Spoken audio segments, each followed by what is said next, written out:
उत्तराखंड की प्रचंड बहुमत की प्रचंड अहंकारी सरकार और मेरा एक सवाल जवाब देंगे। देखते हैं। आज आपको बता रही हूं एक ऐसे घोटाले के बारे में जिसको सुनकर आप भी पड़ जाएंगे अचरज में। दरअसल SCERT यानी कि स्टेट लेवल की जो शिक्षा विभाग होता है उत्तराखंड वाला, वहां की ये बात है। और वहां का एक अधिकारी, जानते हैं, ये अधिकारी सुबह 6 बजे आया। इसने रजिस्टर में साइन करके बताया कि ये आया था, क्योंकि आज इसके कार्यकाल का था आखिरी दिन। इसके बाद हो रहा था ये रिटायर। सुबह 6 बजे आकर, वर्किंग आवर्स नहीं, सुबह 6 बजे आकर इसने दफ्तर है खुलवाया और रजिस्टर है मंगवाया, उसमें दस्तखत खुद ही अपना करवाया और फिर उसको जमा करवाया। फिर ये चले गए वहां से। बाहर पुलिस आई करीबन 9-10 बजे, मगर 2 बजे तक उनको भी कुछ पता नहीं था। फिर जब वो अंदर गए तो उन्हें बताया गया कि अधिकारी आया, साइन किया और चला गया, यानी कि रिटायर हो गया। और इसी में है कितना बड़ा लोचा। अब इस लोचे के बारे में आपको मैं बताती हूँ, क्योंकि SCERT उत्तराखंड जो तपोवन रोड नाला पानी देहरादून जो उत्तराखंड की राजधानी है में स्थित है, ये बताता है कि उत्तराखंड की जो पुलिस है वो किस तरह से नाकारी और निठल्ली हो चुकी है।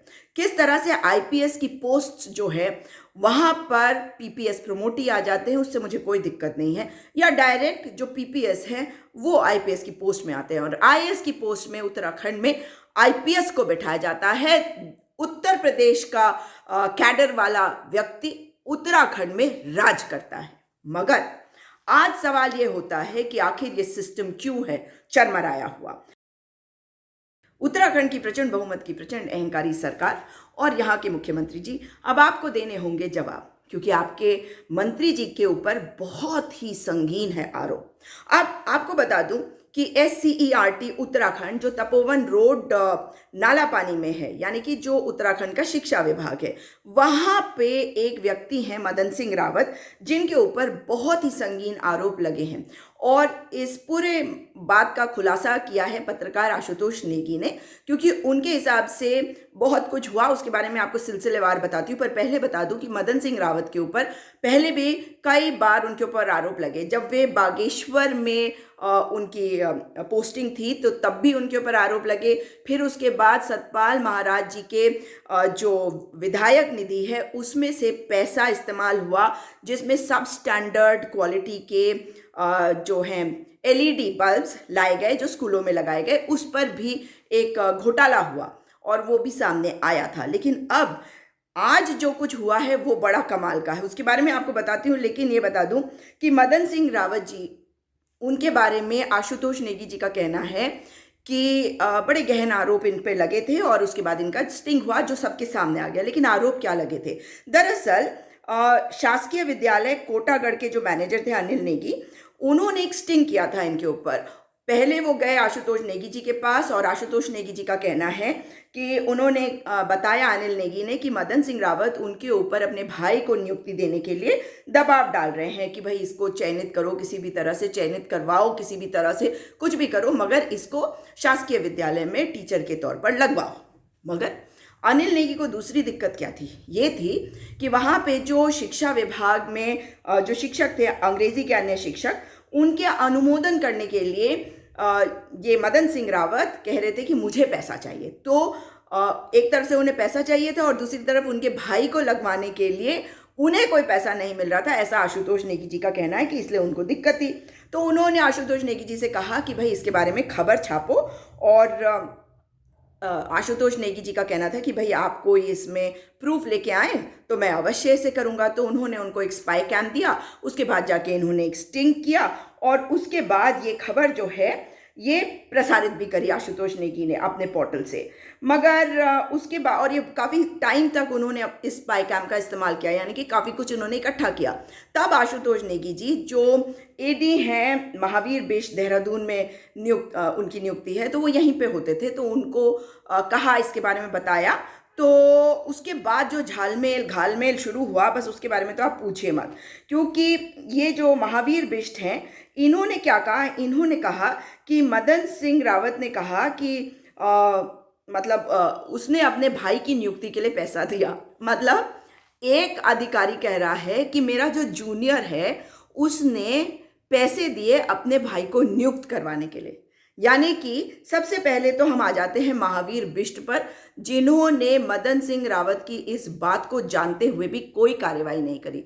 तो इनके ऊपर भी कार्रवाई होनी चाहिए। अब आ जाते हैं आगे। अब मदन सिंह रावत जो हैं ये मुख्य शिक्षा अधिकारी थे पौड़ी में, और क्योंकि ये सारा स्टिंग हो गया तो, और ये बातें सारी बाहर आ गई, मीडिया में आ गई, तो उसके बाद ऑब्वियस है कि इनके ऊपर केस होना चाहिए था। मगर महावीर बिष्ट जो है, जैसा कि मैंने आपको बताया, उनके सामने ये भ्रष्टाचार हो रहा था, लेकिन फिर भी उन्होंने कुछ नहीं किया। और आखिर में बड़ी मुश्किल से शायद ये कोर्ट में मैटर उसी वक्त चला गया। उसके बाद 2018 में एफआईआर लिखवाई गई, और उनके साथ साथ और भी चीज़ें हुई। और वो क्या थी, दो और व्यक्ति हैं जो इसमें आरोपित हैं, उनके ऊपर आज मैं बहुत ज़्यादा नहीं जाना चाहती हूँ। मैं फोकस करना चाहती हूँ मदन सिंह रावत पर उस पर मैं बिल्कुल आखिर में आना चाहती हूँ, आपको बैकग्राउंड समझा दूँ। तो हरे राम यादव ये एक व्यक्ति थे, मतलब एक जिला शिक्षा अधिकारी हरे राम यादव, फिर एक पटल सहायक ये भी थे। तो ये भी उस वीडियो में, दिनेश गैरोला, ये भी उस वीडियो में पैसे लेते हुए दिख रहे हैं। तो यानी कि 3 आरोपी हो गए। एफआईआर दर्ज हो गई 2018 में, और ये जो दिनेश गैरोला है ये क्लरिकल स्टाफ थे। अब मजेदार बात सुनिए, जो इस मैटर को एफआईआर दर्ज हुई तो उसमें जांच होगी, तो जो जांच अधिकारी यानी कि इन्वेस्टिगेटिंग ऑफिसर आयो था वो उसी का भाई था। तो उसने अपनी पत्नी की तरफ से आशुतोष नेगी और अन्य के ऊपर एक क्रॉस एफआईआर करवा दी कि ये जबरदस्ती करके दिनेश गैरोला बैठा हुआ था उसको उठाकर ले गए। फिर ऑब्वियसली ये फर्जी एफआईआर था, क्योंकि ये माननीय उच्च न्यायालय से आशुतोष नेगी जी कहते हैं कि क्वॉश हो गया। फिर दिनेश गैरोला जो हैं वो, उनके साथ क्या हुआ भाई, एक के बाद एक अगर रिटायर हो जाएंगे सब तो फिर कार्रवाई क्या हुई। लेकिन हाईकोर्ट के बाद अब ये जो वीडियो था ये चला गया, जब इनका वाला एफआईआर तो हो गया खारिज, जो क्रॉस एफआईआर करी थी आशुतोष नेगी वगैरह के ऊपर।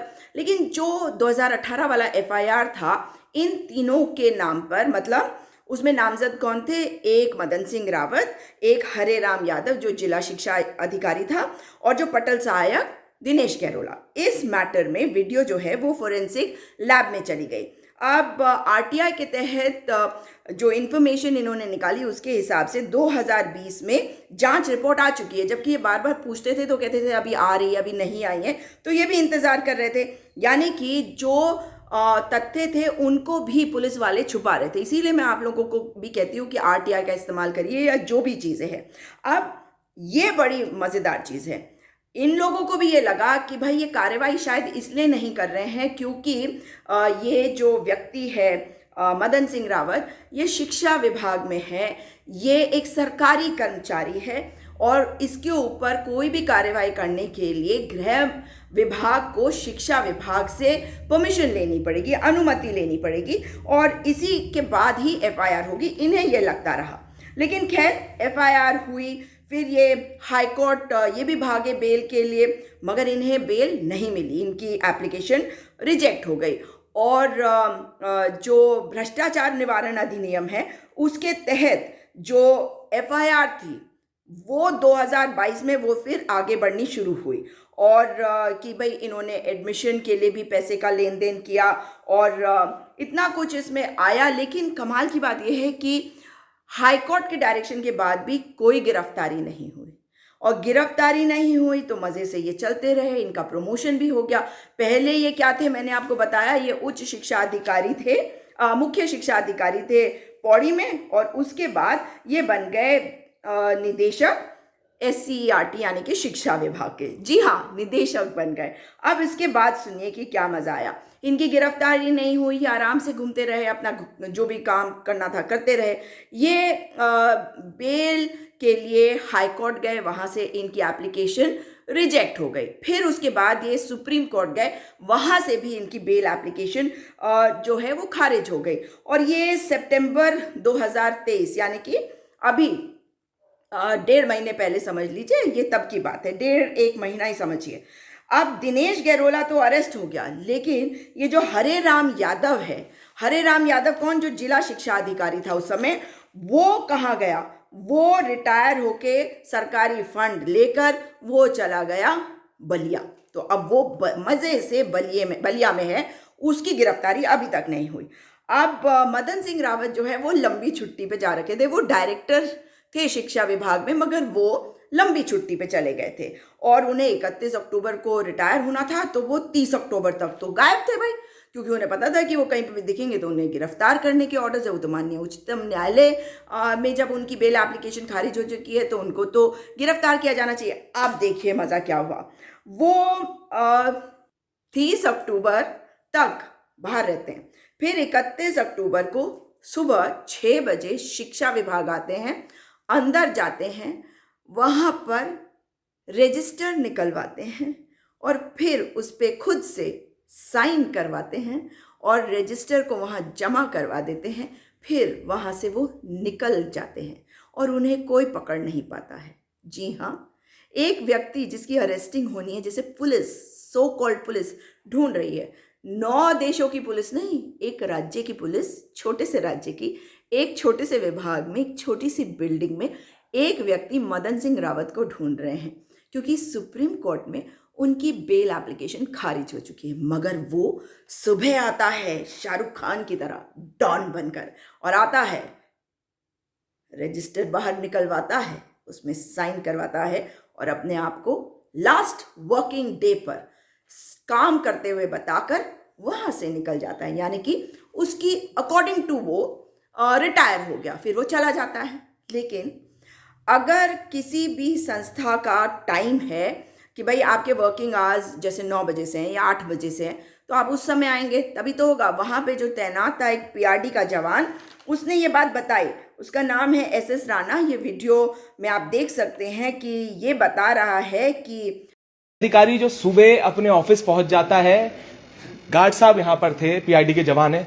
सर कितने बजे पहुंचे थे पहले बताइए, क्योंकि पुलिस तो यहाँ पर 10 बजे से बैठी हुई है, 9:30 बजे से बैठी हुई है। कितने बजे आए थे साहब? 6 बजे आए थे। 6 बजे आ गए थे। हाँ। तो आपने यहाँ पर कोई अधिकारी या कोई व्यक्ति मौजूद था जिस समय आए थे वो 6 बजे? यहाँ पे कोई अधिकारी नहीं था, मैं था। अब मैं अधिकारी को क्या बोल सकता हूँ कि क्यों खोलना? अच्छा, अकेले आप? हाँ, हाँ, अकेले थे वो? हाँ जी। तो मेरे तो खोलना और बंद करने का काम है, मैं तो ड्यूटी कर रहा हूँ, बस इतनी बात हुई, बाकी मुझे नहीं पता।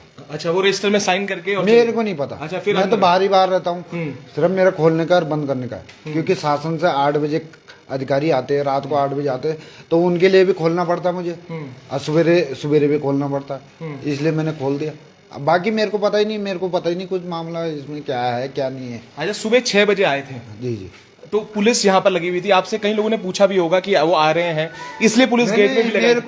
अब भाईचा प्रशासन अधिकारी आ रहे तो उनके बारे में कौन बोलेगा कि वो आ रहे हैं? वो तो सीधा ऑफिस में आएंगे ना, तो फिर। अच्छा सर, आप प्रशासनिक अधिकारी? अच्छा सर, ये सुबह 6 बजे के करीब रिटायर, ये पॉलिसी है क्या सर ऐसी कि सुबह रिटायरमेंट होना है तो 6 बजे ऑफिस खुल जाता है? सरकारी टाइम क्या है सर? सरकारी टाइम तो 10 से 5 है ना। हाँ। परंतु ऐसा है कि वो बीच में छुट्टी पे जा रही है, लंबी छुट्टी पे। ठीक है, हो सकता है सीधा ये आ गए घर से। तो ये हो सकता है ऐसा क्या रिटायरमेंट के लिए सुबह 6 बजे सरकारी दफ्तर खुल जाए, रजिस्टर वो हो जाए, ऐसा हो सकता है? एक तो ऐसा है ना कि अगर विषय प्रश्न में क्यों नहीं खुलेगा, क्योंकि यहाँ पे जो है प्रशिक्षण कार्य चलता है। अधिकतर जो है यहाँ सब अनुसंधान खोए होते हैं, कोई कभी भी आ सकता है, कभी भी चाहते, कोई रात को कभी 11-12 बजे जाते हैं, कभी जो है कि सुबह कोई 6 बजे आ जाते हैं अधिकारी लोग। तो ड्यूटी ज्वाइन करने का समय कितने बजे का है? ड्यूटी तो वही है 10 जो सभी जगह 10 बजे से 5 बजे तक होगा, 6 बजे तक होगा। आने को तो कोई 9 बजे भी। हाँ, ये बड़ा स्टाफ है। हाँ। बड़ा स्टाफ है हमारा रजिस्टर जो है 9-9:15 बजे बाहर में चला जाता है। अच्छा, पुलिस यहाँ पर लगाई गई, आपको पता है सुप्रीम कोर्ट से भी बेल खारिज हुई है, पुलिस यहाँ लगातार गेट पे, तो इस बात की जानकारी आपने पुलिस को क्यों नहीं दी कि 6 बजे जी अब वो आ गए हैं, तो ये पुलिस को कहे के लिए आपने? इसकी जानकारी मुझे नहीं। तो ये तो सबसे बड़ा सवाल है कि पुलिस को भी गुमराह किया गया। यहाँ पर जो 10 बजे से पुलिसकर्मी खड़े हुए हैं, इसका मतलब उन्हें भी गलत जानकारी दी, मतलब यहाँ से नहीं दी गई? इसकी जानकारी मुझे नहीं। तो सर इस पे मतलब आप कहते हैं सही है ये, मतलब विशेष? हाँ, मैं थोड़ी कह रहा हूँ सही। सही है। अच्छा, फिर यही तो मतलब पूछा, मैं नहीं कह रहा हूँ सही है, गलत है ना ये चीज? मैं ये कह रहा हूँ कि जो है रजिस्टर जो है यहाँ पे जो है प्रशिक्षण कार्य चलता है। ठीक है। यहाँ पे जो है अधिकारी लोग आते जाते थे, कोई किसी को कहीं जो है ऑन ड्यूटी प्रशिक्षण में जाना पड़ता हो तो कभी 6 बजे कभी 7 बजे आ जाते। कोई अगर रजिस्टर मिल गया खुला रहेगा तो साइन कर, नहीं रहेगा तो वो तो सुबह से चले जाते बस। मतलब ये सीधा कहना है कि परिषद जो रिसर्च का काम यहाँ पर चलता है तो कभी भी कोई भी आ सकता है, साइन करके चला जाता है।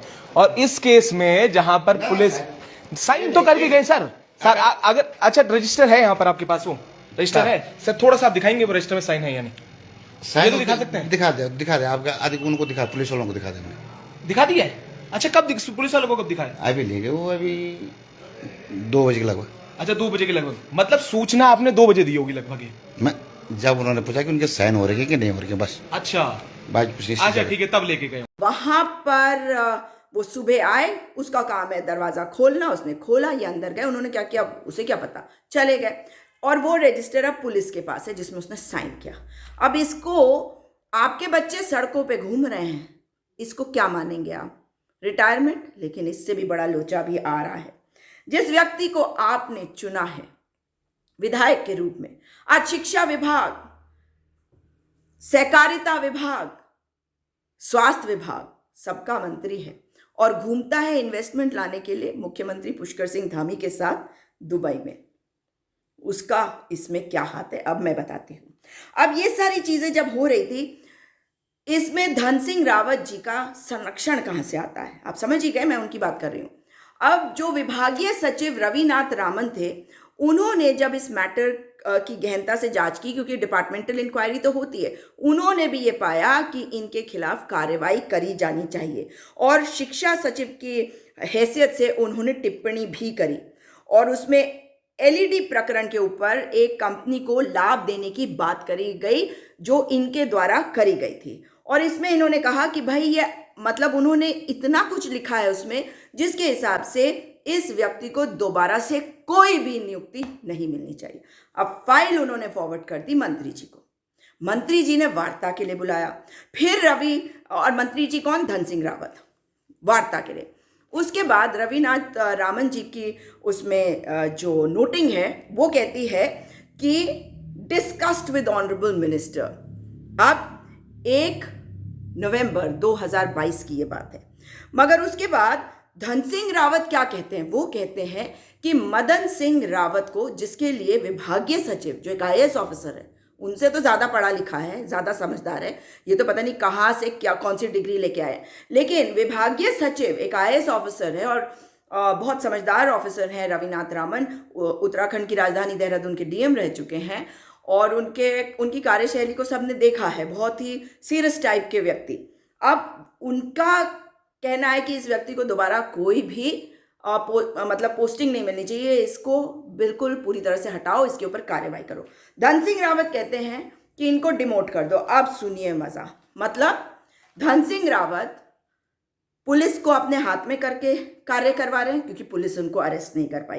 प्रशासन उनके दबाव में है क्योंकि ये व्यक्ति खुलेआम घूम रहा है, ये छुट्टी पे घूम रहा है। सुप्रीम कोर्ट कह रही है कि इसको अरेस्ट करना है मगर ये मजे से घूम रहा है। और शिक्षा विभाग के अधिकारी जहां पे ये जाता है अंदर, ये रजिस्टर में साइन करता है, यानी कि शिक्षा विभाग के अधिकारियों को भी सब कुछ पता था। ये तो मामला क्योंकि खुल गया, क्योंकि पत्रकार आशुतोष नेगी और अमित गोदियाल जो पहाड़ टीवी के पत्रकार हैं, उन्होंने इस मामले का खुलासा कर दिया, तो इस वजह से बात छुप नहीं पाई है। अब धन सिंह रावत यानी कि इनको बचा रहे हैं और मैं बता रही हूँ क्यों। क्योंकि जब ये मुख्य शिक्षा अधिकारी थे पौड़ी के, तब से लेकर अब तक क्या बदल गया? ये निदेशक बन चुके SCERT उत्तराखंड के, यानी कि निदेशक शिक्षा विभाग। और अगर इनका डिमोशन हुआ तो ये बन गए उप निदेशक, deputy director. Can you believe that? Can you even imagine that? कि मतलब एक व्यक्ति वो डायरेक्टर की सैलरी पा रहा है, उसको सजा मिलनी चाहिए, उसे जेल में होना चाहिए, उसकी बेल एप्लीकेशन रिजेक्ट हो गई और धन सिंह रावत उसे बचा रहा है। धन सिंह रावत, और जो बदला लेने की भावना से काम करता है, ये मतलब ये ऐसा आदमी है जो हर वक्त लोगों से बदला लेने की भावना में काम करता है क्योंकि हीन मानसिकता से ग्रस्त है ये आदमी। अब जिस आदमी के खिलाफ डिसिप्लिनेरियन जो कार्यवाही है, यानी कि अनुशासनात्मक कार्यवाही, उसकी संस्तुति सबसे स्ट्रिक्टेस्ट टर्म्स में IAS रविनाथ रामन जो विभागीय सचिव हैं वो कर चुके हैं, उसको कह रहे हैं कि इसको तुम डिमोट करो। तो मतलब मेरे ख्याल से हमारे अधिकारियों को अब कोई फर्क नहीं पड़ता होगा, वो जानते हैं हमें अपनी नौकरी करनी है, भाड़ में गए ये। मतलब आई फील सो डिस्गस्टेड। और धन सिंह रावत की वजह से ये व्यक्ति निदेशक से उप निदेशक बन गया, यानी कि भ्रष्टाचारियों की सरकार है और भ्रष्ट है मंत्री धन सिंह रावत, जिसने संरक्षण भी किया मदन सिंह रावत का। और अगर आप सुनेंगे मेरी बात को तो धन सिंह रावत, मदन सिंह रावत, इसमें कूद पड़ेंगे सारे जितने ऊंचे पदों पर बैठे हुए हैं अब तो रावत। मुख्यमंत्री जो थे पहले त्रिवेंद्र सिंह रावत, तीरथ सिंह रावत, उनसे भी जानना चाहती हूँ क्योंकि ये रावत है, क्या इसे बचाया जाएगा? क्योंकि धन सिंह रावत आरएसएस में बहुत उसकी अच्छी पैठ है, क्या बचाया जाएगा इस मदन सिंह रावत को? क्या कोई कार्यवाही नहीं होगी धन सिंह रावत के ऊपर? अरे इतनी सारी बड़ी बातें जो आप करते हैं ना, ये जीरो टॉलरेंस, भ्रष्टाचार मुक्त, झूठे हैं, झूठी है ये सरकार भारतीय जनता पार्टी की। और देखिए वहां पे सीसीटीवी फुटेज तो होगा ना, क्योंकि सीसीटीवी तो लगे हुए हैं, तो सीसीटीवी फुटेज मैनिपुलेट ना हो और ये ना कहा जाए कि ये काम नहीं कर रहे थे, ये नहीं चलेगा बहाना। अब उसमें चेक करा जाए कि ये 6 बजे क्यों आया था और कौन था वहां पे जिसकी मदद से इसने साइन किया, ये सारी बातें पता होनी चाहिए। अब पुष्कर सिंह धामी जी, आपको तो बड़ी दिक्कत होती है, कोई बोल ना दे, कोई बोल दे तो उसके फेसबुक को आप ब्लॉक कर दो, आप हर तरीके से लोगों को चुप करा दो, लेकिन आपका भ्रष्टाचार जाएगा नहीं। क्योंकि मेरे जैसे लोग ना सड़कों पे रहते हैं, लोगों के बीच में रहते हैं, और जो बात मैं कहती हूँ ना वो जानते हैं कि मेरी बातों में सच्चाई होती है और मैं आपसे डरती नहीं हूँ। मैं बिल्कुल नहीं डरती आप जैसे लोगों से, क्योंकि ये पूरे के पूरे खेल में अबेटमेंट हुआ है, करप्शन में अबेटमेंट किया है। और शुरुआत करी जाए तो मंत्री जी के द्वारा, धन सिंह रावत, और आप उनका संरक्षण करते हैं, उन्हें घुमाने ले जाते हैं जगह जगह, तो आप कर रहे हैं उनका संरक्षण। अरे इस्तीफा दीजिए मुख्यमंत्री पुष्कर सिंह धामी, इस्तीफा दीजिए धन सिंह रावत। और जो अधिकारी जो संरक्षण कर रहा था, जो कह रहा था कि महावीर बिष्ट, कि मदन सिंह रावत कह रहा है कि उसे पैसे देने पड़े अपने भाई की नियुक्ति के लिए, अरे भाई उनके ऊपर भी होनी चाहिए कार्रवाई। ये और इसका गवाह आशुतोष नेगी जी हैं, जो पत्रकार हैं, जिन्होंने इनसे बात करी, जिनको महावीर बिष्ट ने ये बात कही। अब ये अपनी बात पे टिके रहेंगे या नहीं, ये तो आशुतोष नेगी जी बताएंगे, लेकिन आशुतोष नेगी जी ही इस मामले में पूरी तरह से लगे रहे हैं और वही कोर्ट में गए, और लोगों ने भी PIL इन सब चीज़ों में डाली थी। लेकिन इसके साथ साथ वो जो बलिया में आराम से घूम रहा है यादव, उसके साथ क्या है यारी, ये भी बता दो है। और इसमें मारा गया एक दिनेश गैरोला, जिसका भाई पुलिस में, भाई उस पुलिस वाले के ऊपर भी होनी चाहिए कार्रवाई, उसकी भी जानी चाहिए नौकरी। अगर आप पूरे मैटर को देखें तो बहुत सारे लोग हैं इसमें, मगर है ना कमाल कि एक व्यक्ति जिसको गिरफ्तार करना चाहिए था पुलिस वालों को, वो सुबह 6 बजे शिक्षा विभाग जाता है और साइन करके वहां से भाग लेता है और पुलिस उसको गिरफ्तार नहीं कर पाती। तो DGP फेल हुआ ना। वैसे तो DGP नवंबर के आखिर में रिटायर हो जाएंगे, लेकिन पूरा का पूरा पुलिस महकमा ये बताए कि आपके आंखों के सामने से ये भाग कैसे गया। चलिए एक बार को मैं मान लेती हूँ कि आप लोगों को पता नहीं चला, मैं आप लोगों को दोष नहीं देती, वैसे तो मैं दोष दूंगी पुलिस वालों को, लेकिन इस बार मैं नहीं देती। तो आप मुझे बताइए कि किसी के ऊपर तो कार्रवाई होगी, किसी पुलिस वाले को ही नहीं पता था, क्योंकि वहां पत्रकार पहुंच गए 4 बजे के आसपास, इसलिए अंदर से जाकर पुलिस बाहर आई, तब उन्होंने वहां से पुलिस हटाई, क्योंकि तब तक तो खेल हो चुका था पूरा।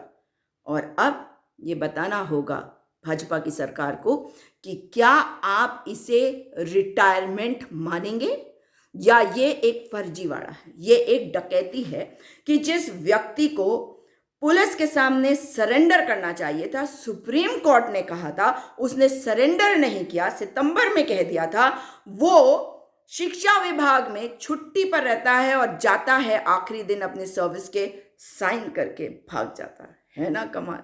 ऐसा हुआ है उत्तराखंड में। आप इस वीडियो को शेयर करिएगा, मगर उससे भी ज्यादा पूछिए सवाल, पूछिए मुख्यमंत्री जी से सवाल कि आपके राज्य में ये कैसे हो गया। और अगर आपको कुछ नहीं पता, आप देख रहे हैं आज कंगना रनौत की फिल्म लखनऊ में बैठकर योगी आदित्यनाथ जी के साथ, तो ये कर रहे हैं आप अपना काम, इसीलिए आपको कहा जाए मुख्य सेवक, मुख्य सेवक तो आप नहीं है। मुख्य शिक्षा अधिकारी को बनाया निदेशक, फिर उप निदेशक और उसको बचाया। जिम्मेदारी कलेक्टिव होती है, कलेक्टिव। तो धन सिंह रावत को तो हटाया ही जाना चाहिए, मगर आपकी भी जिम्मेदारी है मुख्यमंत्री पुष्कर सिंह धामी जी।